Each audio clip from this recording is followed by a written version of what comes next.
তো আমার বাজেট ছিল 50,000 টাকা।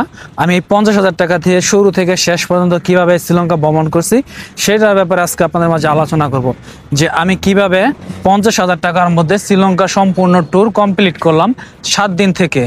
7 দিনের মধ্যে 3 দিন ছিল আমার ক্যান্ডি সিটিতে, আর 4 দিন ছিল কলম্বোতে। এই 4 দিন এবং 3 দিনের মধ্যে কিভাবে আমি 50,000 টাকা দিয়ে কমপ্লিট করলাম, এই সম্পূর্ণ ভিডিওটা আপনারা দেখলে অবশ্যই বুঝতে পারবেন। আমরা শ্রীলঙ্কা যাওয়ার জন্য সর্বপ্রথম একটি ডেট ঠিক করি এবং সেই ডেটের 1 থেকে 1.5 মাস আগে আমরা যমুনা ফিউচার পার্কে চলে আসি। আর সেখানে আমাদের এক বড় ভাইয়ের দোকান আছে, এশিয়ান ট্রাভেলস, সেখান থেকে টিকিট কাটি। আর আমরা 1-1.5 মাস আগে টিকিট কাটার কারণে অনেকটাই কম পেয়েছি। আমরা 34,500 টাকা দিয়ে টিকিট কাটি, সেটা চেন্নাই ট্রানজিট হয়ে পরে শ্রীলঙ্কাতে যাবে।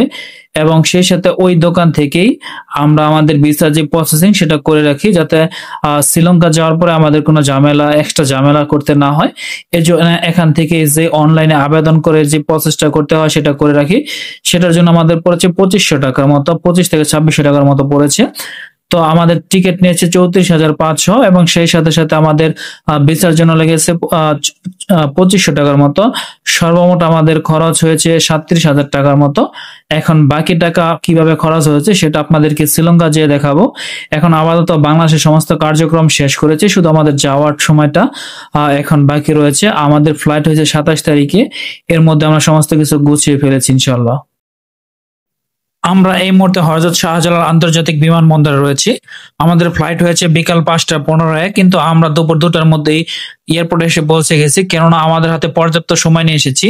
বর্তমানে শ্রীলঙ্কা যারা যাচ্ছে, যারা নতুন, তাদেরকে একটু ইমিগ্রেশনে ঝামেলা করছে। বাংলাদেশের ইমিগ্রেশনে ঝামেলা বলতে তাদের পেপারস অরিজিনাল কিনা বা তাদের সমস্ত ডকুমেন্ট চেক করছে এবং বিভিন্ন রকমের যাচাই বাছাই করছে। এর জন্য যেহেতু আমার পাশে একজন নতুন এসেছে, আর সে একদমই নতুন, পূর্বে কোনো দেশ সে ট্রাভেলস করে নাই, ট্রাভেলস হিস্টোরি নাই, এজন্য একটু আগে এসেছি যাতে তার ডকুমেন্টস গুলো শো করতে পারি এবং কোনো রকমের ঝামেলা হলে বা কোনো রকমের সমস্যা হলে যেন সহজে সমাধান করতে পারি। আলহামদুলিল্লাহ, আমরা বাংলাদেশের ইমিগ্রেশনের সমস্ত কার্যক্রম শেষ করে ফাইনালি প্লেনে উঠে পড়লাম। আমাদের প্লেনটি হচ্ছে ইন্ডিগো এয়ারলাইন্স। যদিও এর পূর্বে আমি কখনো এই এয়ারলাইন্সে ভ্রমণ করি নাই বা এটা সম্বন্ধে আমাদের কোনো অভিজ্ঞতাই নাই, প্রথম আসলাম। কিন্তু প্লেন দেখে মনে হচ্ছে বিশাল বড় একটি প্লেন, আর এটার সার্ভিস সম্বন্ধে আমার জানা নাই। এটা ইন্ডিয়ান একটি এয়ারলাইন্স, বিশেষ করে যারা মালদ্বীপ এবং শ্রীলঙ্কাতে যায় তারা এই এয়ারলাইন্সটি ব্যবহার করে থাকে। আর আমরা যেহেতু চেন্নাই যাচ্ছে, চেন্নাই আমাদের ট্রানজিট রয়েছে 2 ঘন্টার মতো। চেন্নাই ট্রানজিট শেষে আবার শ্রীলঙ্কার উদ্দেশ্যে রওনা করব। যেহেতু আমরা কমের টিকিট কেটেছি, এর জন্য ট্রানজিট ব্যবহার করেছি। তো এখন আমরা এই প্লেনের মাধ্যমে চেন্নাইতে যাব এবং চেন্নাই ট্রানজিট যাওয়ার পর আবার শ্রীলঙ্কার উদ্দেশ্যে রওনা করব। আলহামদুলিল্লাহ, এই মাত্র আমরা চেন্নাই এয়ারপোর্টে এসে পৌঁছালাম। আমরা এই মাত্র আমাদের ইন্ডিগো এয়ারলাইন্স থেকে নেমে চেন্নাই এয়ারপোর্টের দিকে যাচ্ছি, মানে এয়ারপোর্টের ভিতরে যে আমাদের স্থানটুকু সেই স্থানের দিকে যাচ্ছি। আর আমরা চেন্নাই এয়ারপোর্টের 2 ঘন্টা থেকে 2.5 ঘন্টা ট্রানজিট সময়, 2 ঘন্টা 15 মিনিট আমাদের ট্রানজিট সময়। তারপরে আবার নেক্সট যে এয়ারলাইন্স সেটা ইন্ডিগো এয়ারলাইন্স, সেটা করে আমরা শ্রীলঙ্কার উদ্দেশ্যে রওনা করব। যেহেতু আমাদের হাতে পর্যাপ্ত সময় রয়েছে 2 ঘন্টা, তাই এই চেন্নাই এয়ারপোর্টের ছোট্ট একটি ভিডিও আপনাদেরকে দেখাই, ছোট্ট একটু দৃশ্য দেখাই। আর এই দৃশ্যের ফাঁকে ফাঁকে আরেকটি কথা বলে রাখি, যারা আমরা বাংলাদেশ থেকে চেন্নাই এয়ারপোর্টে আসি এবং ট্রানজিট দেয় তাদের ক্ষেত্রে একটু সাবধানতা অবলম্বন করবেন, কেননা বাংলাদেশিদের খুবই হার্ড ভাবে তারা চেক করে এবং তারা অন্যরকম চোখে দেখে বাঙালিদের। বিশেষ করে তারা নাকচ বা বাঙালিদের প্রতি একটা জিদ তাদের মনে হয় ভিতরে আছে, সেরকম একটা অনুভব আমি দেখলাম। অনেক চেক করে, অনেক কড়াভাবে চেক করে, যাচাই বাছাই করে। আর বিশেষ করে তারা লম্বা সিরিয়াল দিয়ে দাঁড়া করায় রাখে, সময় অনেক নেয়, আর হাত পা ব্যথা হয়ে যায় দাঁড়ায় থাকতে থাকতে তাদের ইমিগ্রেশন পার হওয়ার জন্য। আর তারা এরকম আমাদেরকে তেমন একটা মূল্যায়ন করে না। যাই হোক, আমরা এখন চেন্নাই এয়ারপোর্টে আছি। একটু পরে আমরা আমাদের সেই কাঙ্ক্ষিত গন্তব্য শ্রীলঙ্কার উদ্দেশ্যে রওনা করব এবং সেই সাথে দেখাবো যে আমরা শ্রীলঙ্কার কোন হোটেলে থাকি এবং কোন শহরে থাকি এবং আমাদের হোটেল ভাড়া কত নিয়েছি আমরা এবং কি দুপুরে খাওয়া দাওয়া করেছি, সবকিছু ইনশাল্লাহ দেখাবো। এবং সেই সাথে দেখাবো যে কিভাবে আমরা 50,000 টাকার মধ্যে আমাদের পুরো ট্যুরটা কমপ্লিট করতে পারি এবং সেই 50,000 টাকা ভালো ভালো জায়গায় থেকে এবং ভালো ভালো খেয়ে এবং ভালো ভালো শহর ঘুরে কিভাবে আমরা এই টাকার মধ্যে আমাদের সমস্ত কার্যক্রম শেষ করতে পারি। যাই হোক, আমরা এখন চেন্নাই এয়ারপোর্টে আছি। একটু পরে আমরা আমাদের সেই কাঙ্ক্ষিত ইন্ডিগো এয়ারলাইন্সে উঠবো এবং শ্রীলঙ্কার উদ্দেশ্যে রওনা করব। আশা করা যাচ্ছে যে আমরা যেতে যেতে আমাদের ভোর 5টা বেজে যাবে এবং সকালের মধ্যে আমরা শ্রীলঙ্কার প্রবেশ করে যাবো ইনশাল্লাহ। তো আমরা এখন চেন্নাই এয়ারপোর্ট থেকে শ্রীলঙ্কার উদ্দেশ্যে রওনা করব। চেন্নাই আমরা 2 ঘন্টার মতো ছিলাম, আর ট্রানজিটে ছিল। সেই ট্রানজিট শেষ করে এখন আমরা শ্রীলঙ্কার উদ্দেশ্যে রওনা করব। এই ফ্লাইটটাও আমাদের হচ্ছে ইন্ডিগো এয়ারলাইন্স। সেই ইন্ডিগো এয়ারলাইন্সে করে আমরা এখন শ্রীলঙ্কার উদ্দেশ্যে রওনা করব। আমরা সরাসরি রানওয়ের দিকে চলে এসেছি। এয়ারপোর্ট থেকে আমাদের বাসে নিয়ে এসেছে, বাসে নিয়ে এসে আমাদের রানওয়েতে নামিয়ে দিয়েছে এবং রানওয়েতে আমরা এখন সেই আমাদের প্লেনে উঠবো। দেখুন এই যে 2 দিক দিয়ে ওঠা যায়, সামনে দিয়ে ওঠা যায়, পিছন দিয়েও ওঠা যায়। যাই হোক, আমরা এখন প্লেনে উঠবো। আর আমাদের প্লেনটি যেহেতু ইন্ডিগোতে আমি যদিও আগে কখনো ভ্রমণ করিনি, বহু দেশ ঘুরেছি এবং বহু এয়ারলাইন্স ভ্রমণ করেছি, কিন্তু ইন্ডিগো এই প্রথম। যাই হোক, ইন্ডিগো প্লেনটা আসলে সিটগুলো খুবই চাপানো, বসাটা দীর্ঘ সময় জার্নি করলে খুবই কষ্টকর হয়ে যাবে। যেহেতু আমরা অল্প সময় জার্নি করেছি, 2 থেকে আড়াই ঘন্টার মতো জার্নি করে এসেছি, এই জন্য আমাদের কাছে তত একটা কষ্ট মনে হয় নাই। আর কষ্ট হলেও কিছু করার নাই, যেহেতু অল্প দামের টিকিট কিনেছি এবং বাজেটও কম ছিল। যাই হোক, অল্পের মধ্যে এটা মোটামুটি ভালো পেয়েছি। আর আমাদের কোনো খাবার দেওয়া হয়নি, যেহেতু আমাদের টিকিটের সাথে খাবার উল্লেখ নাই।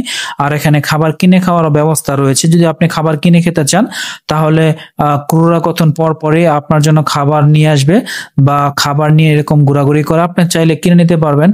এখানে স্যুপ রয়েছে, জুস রয়েছে, কোল্ড ড্রিঙ্কস রয়েছে, আর নুডলস রয়েছে। সেই সাথে তাদের বিশেষ খাবার, যেটা বিরিয়ানির মতো একটা খাবার, সেটাও বিক্রি করে।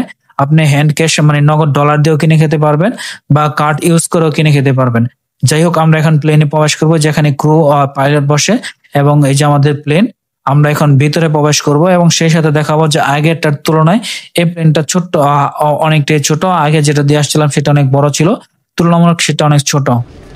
আলহামদুলিল্লাহ, আমরা খুব সুন্দরভাবে শ্রীলঙ্কা এয়ারপোর্টে এসে পৌঁছালাম। আর এখন রাত 4টা বাজে। যেহেতু এখন রাত 4টা বাজে, এখনো সকাল হয়নি, তাই এই রাত্রে বাহিরে গাড়ি পাওয়াটা আমাদের জন্য মুশকিল হয়ে যাবে। তাই ভাবছি কিছুটা সময় যদি আমরা এয়ারপোর্টে পার করে যেতে পারি, সকালের বেলা দেখা যায় যে অনেক গাড়ি পাওয়া যাবে এবং খুব সহজভাবে আমাদের গন্তব্যে চলে যেতে হবে। তাই আমরা ইমিগ্রেশনের দিকে আগাচ্ছি।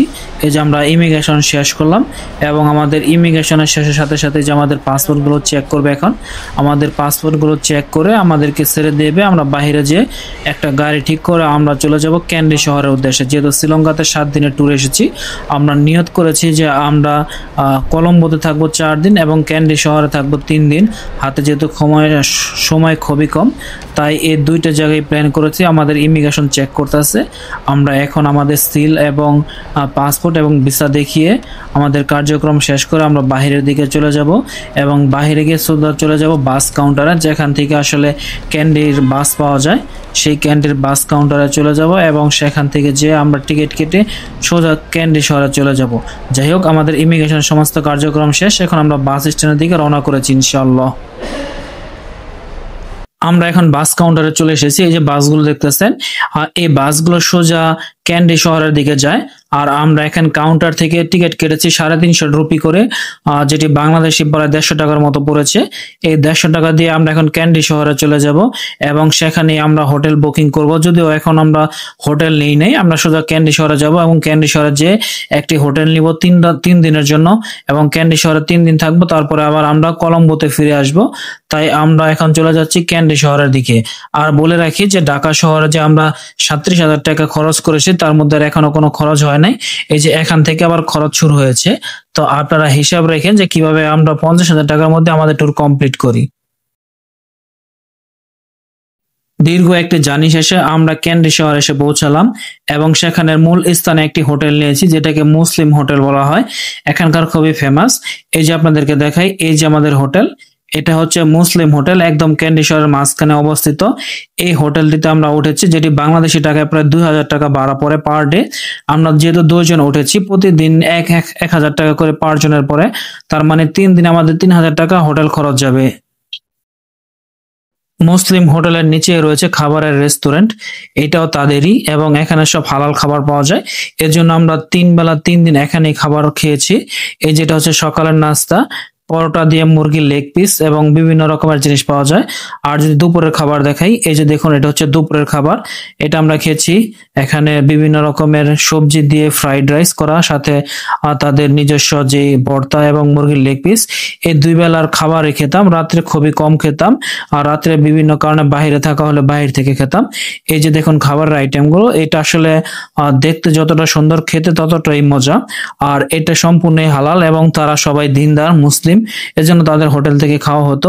আর খাওয়া শেষে হিসাব করে দেখলাম যে আসলে আমাদের এই 3 দিনে খাওয়া বাবদ যে খরচটা এসেছে তা মোটামুটি প্রায় 2500 টাকার মতো হয়েছে। 3 দিনের খাবার বিল আমরা এখান থেকে খেয়েছি।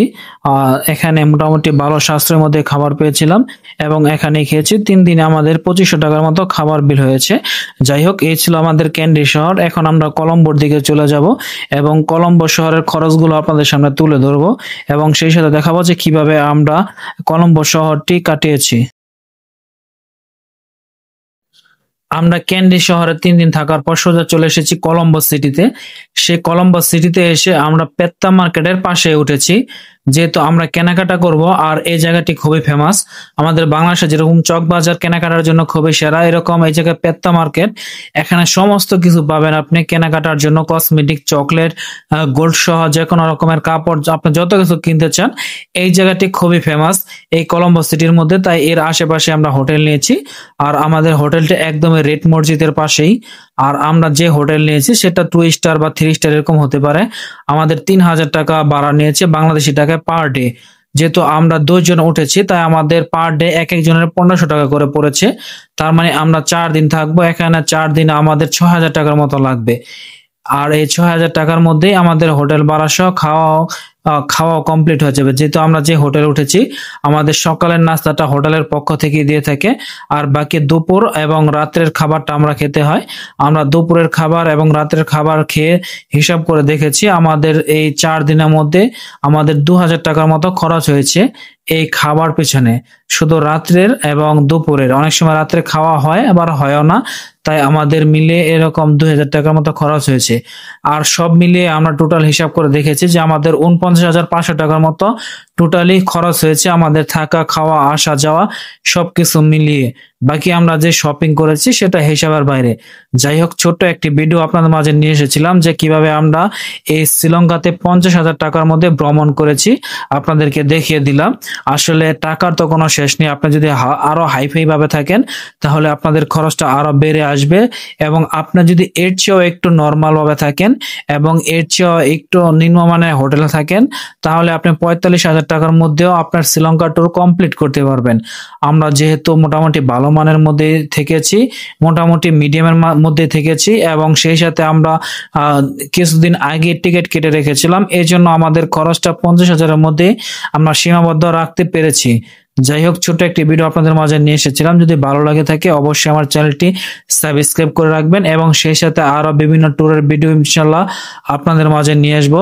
এই কামনা শেষ করছি। আসসালামু আলাইকুম ওয়া রাহমাতুল্লাহি ওয়া বারাকাতুহু।